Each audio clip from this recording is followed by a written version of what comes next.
नमस्कार, आप देख रहे हैं न्यूज़ 24। मैं हूं विपनेश माथुर। अब बात मिल्कीपुर की महाभारत की करते हैं। दरअसल यूपी में उपचुनाव के ऐलान के साथ ही विपक्ष के हाथ बैठे बिठाए सबसे बड़ा मुद्दा लग गया है मिल्कीपुर। यहां चुनावी जीत के सहारे बीजेपी अयोध्या में लोकसभा की हार का हिसाब चुकता करना चाहती थी। इतना ही नहीं, प्रदेश सरकार ने मिल्कीपुर के लिए विकास का खजाना खोल दिया। लेकिन उपचुनाव का ऐलान हुआ तो सारी तैयारियां धरी की धरी रह गईं। चुनाव आयोग ने मिल्कीपुर का चुनाव टाल दिया है। इसे विपक्ष ने बीजेपी का डर करार दिया। तो क्या वाकई मिल्कीपुर की महाभारत का रणछोड़ बन रहा है सत्ता पक्ष? देखिए।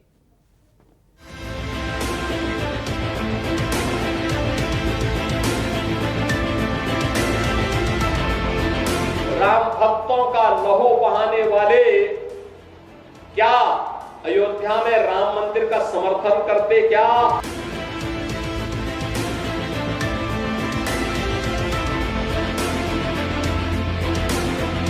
आप देखिएगा मिल्कीपुर वाले कैसे भारतीय जनता पार्टी को दोबारा हरा करके भेजते हैं। समाजवादी पार्टी कम से कम 50-60 हजार वोट से जीतेगी और एक इतिहास कायम करेगी। 15 अक्टूबर को चुनाव आयोग ने यूपी उपचुनाव के 10 में से 9 सीटों पर उपचुनाव का ऐलान किया। लेकिन इस ऐलान में वो एक सीट शामिल नहीं थी जिसको लेकर न सिर्फ यूपी बल्कि पूरे देश में चर्चा जोरों पर है, और वो सीट है मिल्कीपुर। चुनाव आयोग से इस बाबत जवाब भी आया। कारण ये कि मिल्कीपुर को लेकर कोर्ट में याचिका लंबित है। यूपी की 10 सीटें थी, 10 की 10 होंगी, 9 किया है। Milkipur also is under election. So let me से इट दैट वे, जहां इलेक्शन पिटीशन नहीं है वहां सब में हो रहा है। चुनाव आयोग के मुताबिक मिल्कीपुर का उपचुनाव बीजेपी के पूर्व विधायक बाबा गोरखनाथ की याचिका के कारण रोकी गई। दरअसल 2022 के विधानसभा चुनाव में समाजवादी पार्टी के उम्मीदवार अवधेश प्रसाद का नामांकन नोटरी में त्रुटि को लेकर बाबा गोरखनाथ ने हाईकोर्ट में याचिका दाखिल की थी, और पूर्व विधायक की ये याचिका अब भी विचाराधीन है। लेकिन भारतीय जनता पार्टी के पूर्व विधायक बाबा गोरखनाथ ने 16 अक्टूबर को हाईकोर्ट में दायर अपनी याचिका वापस ले ली। ऐसे में अब सवाल उठने लगे हैं कि आखिर अब क्या मिल्कीपुर का उपचुनाव भी बाकी 9 सीटों की तरह 13 नवंबर को कराए जाएंगे? दरअसल बीजेपी के लिए हार्डकोर हिंदुत्व का गढ़ अयोध्या मानी जाती है और मिल्कीपुर सीट उसी अयोध्या के अंतर्गत आती है। यही वजह है कि मिल्कीपुर सीट का चुनाव जहां एक तरफ योगी आदित्यनाथ के लिए प्रतिष्ठा का सवाल बना हुआ है, तो वहीं दूसरी तरफ बीजेपी के हिंदुत्व कार्ड के लिए यह संजीवनी भी साबित हो सकती है। दरअसल मिल्कीपुर उपचुनाव सिर्फ एक चुनाव नहीं, बल्कि अब ये सीएम योगी और अखिलेश दोनों के लिए प्रतिष्ठा का सवाल बन गया है। क्योंकि 2024 के लोकसभा चुनाव में बीजेपी जहां राम मंदिर के मुद्दे पर यूपी में बंपर जीत का सपना देख रही थी, वहां अखिलेश के पीडीए कार्ड यानी पासी समुदाय से आने वाले अवधेश प्रसाद ने बीजेपी को करारी शिकस्त दे दी, जिससे न सिर्फ बीजेपी के हिंदुत्व के एजेंडे को करारा झटका लगा, बल्कि अखिलेश ये नैरेटिव सेट करने में भी कामयाब हो गए कि पीडीए का फॉर्मूला यूपी में ज्यादा हिट रहा। क्योंकि अयोध्या भारतीय जनता पार्टी के लिए एक बड़ी अहम सीट रही है, बड़ा अहम स्थान रहा है, इसलिए वहां की सामान्य सीट पर एक दलित प्रत्याशी को उतार कर जिताना अखिलेश यादव के लिए बड़ी बात हो गई, और उन्होंने लोकसभा से लेकर के सड़क तक अवधेश प्रसाद को एक सिंबल की तरह इस्तेमाल किया और प्रचारित किया। और चूंकि अयोध्या की सीट पीडीए के फार्मूले से भाजपा हार गई थी, इसलिए खासतौर से योगी आदित्यनाथ के लिए यह विधानसभा सीट का उपचुनाव जीतना उनकी प्रतिष्ठा से जुड़ गया है। यूपी के सीएम योगी आदित्यनाथ ने मिल्कीपुर को प्रतिष्ठा की सीट बना दिया है। वो किसी भी हालत में मिल्कीपुर जीतना चाहते हैं ताकि अयोध्या की हार पर मरहम लगे। लेकिन समाजवादी पार्टी या कहें इंडिया गठबंधन उन्हें कोई मौका नहीं देना चाहता।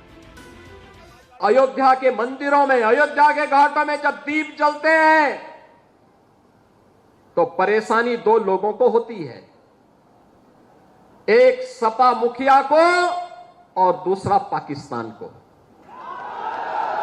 इन्हीं दो लोगों को परेशानी होती है,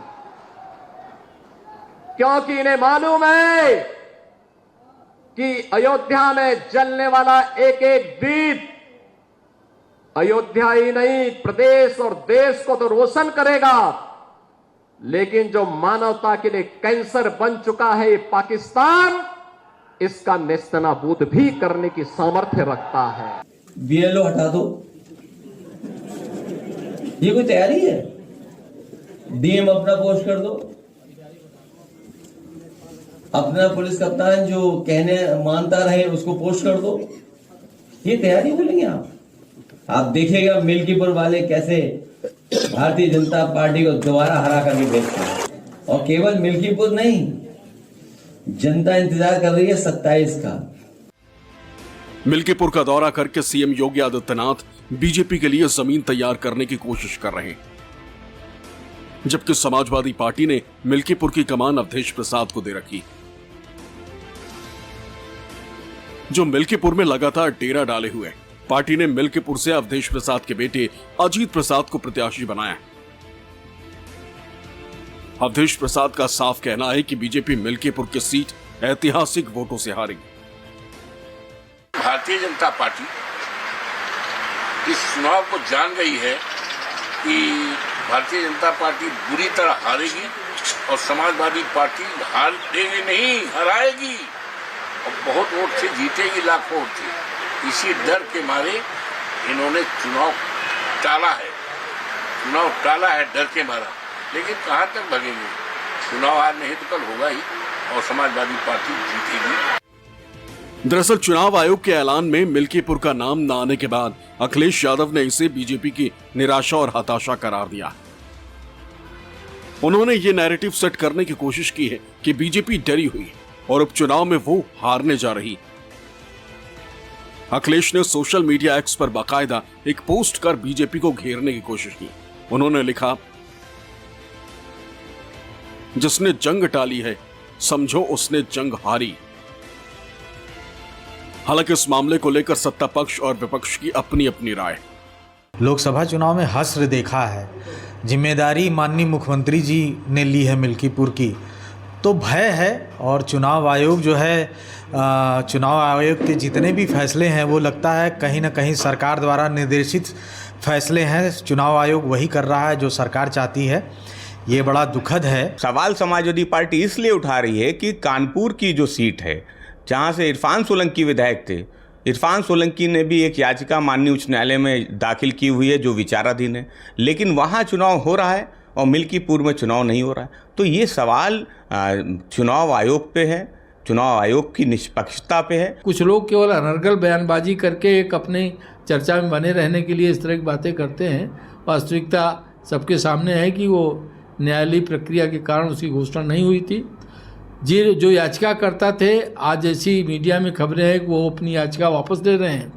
तो याचिका वापस लेने के बाद जब वो सीट वैधानिक रूप से रिक्त होगी तो उस पर चुनाव आयोग अपनी घोषणा करेगा।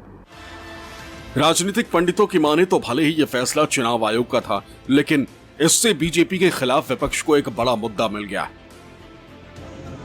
जिसका खामियाजा बीजेपी को उठाना पड़ सकता है। विवाद के नाते चुनाव का टलना भारतीय जनता पार्टी के खिलाफ विपक्ष को एक हथियार के रूप में मिल गया है और लगातार पार्टी पर आक्रामक है। योगी आदित्यनाथ जानते हैं कि अगर 2027 में यूपी की सत्ता में वापसी करनी है तो फिर न सिर्फ उपचुनाव में बड़ी जीत दर्ज करनी होगी, बल्कि मिल्कीपुर सीट को किसी भी कीमत पर जीतना होगा ताकि अखिलेश के पीडीए नैरेटिव को तोड़ा जा सके। यही वजह है कि सीएम योगी लगातार मिल्कीपुर का दौरा कर रहे हैं, लेकिन बीजेपी अब तक उम्मीदवार तय नहीं कर पाई। पार्टी कब उम्मीदवार तय करेगी और किसको अपना उम्मीदवार बनाएगी, इस पर सबकी निगाहें लगी। माना जा रहा है कि समाजवादी पार्टी के कार्ड के लिए पासी प्रत्याशी पर बीजेपी भी दांव खेल सकती। मिल्कीपुर सीट पर 2022 के चुनाव में बीजेपी दूसरे स्थान पर थी। उपचुनाव में 2 दर्जन से ज्यादा बीजेपी नेताओं ने अपनी दावेदारी पेश की।